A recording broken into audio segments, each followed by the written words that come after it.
Namaste. Our country is not just our rich and fantastical history. It doesn't only exist in the past. It also does so in the present and its context. As we are reeling from the disaster that was and that still is the pandemic, what a mess we have on our hands, like rubbing salt into wounds. Very high fuel prices. Petrol has zoomed past 100 rupees. And diesel is very, very close. And people are deservedly upset about this. Taxes on fuel are so high that it feels like people must be given a break. But there seems to be no respite in sight. We are all hurting, and that much must be evident to the government.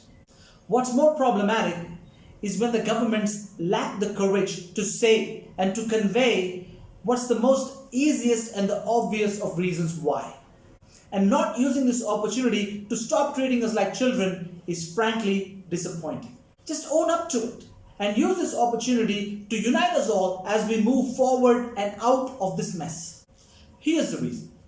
And I think we can all agree that the pandemic, which we did not cause by the way, has cost us so much in lives lost, broken homes, broken hearts, and shattered families.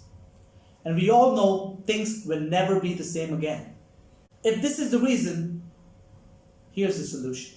I urge the state and central governments to take ownership of this fact and inspire us all by making the clarion call that we need all hands on deck in our country's road to recovery from this pandemic. And if this means higher taxes on fuel for a little bit of time, then that's what it takes. We are all in this together. It's like surviving a war, and we are tasked with rebuilding our country. It's not voluntary, it can't be. All our participation in our nation's rebuilding effort must be compulsory and mandatory. It's our country. Once the things are back to normal, the governments must ensure the people that the taxes will be slashed back. With more than 18% of the world's population and only 1%, mind me, 1% of fossil fuel reserves, it was never viable for us. We must realize how ill-positioned we are to be dependent as a country on foreign fossil reserves for the most basic of our nation's needs. National security-wise, this is reckless, financially unviable, unsustainable, and simply no longer reasonable. Period. Hydrogen is future of energy, and encouragement is needed to make it mainstream. And there's one last thing I want to leave you with.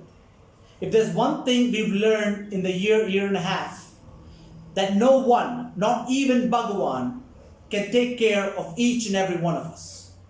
So here's the next best thing. Take care of nature, and nature will take care of us all. Please and thank you. Jai Hind.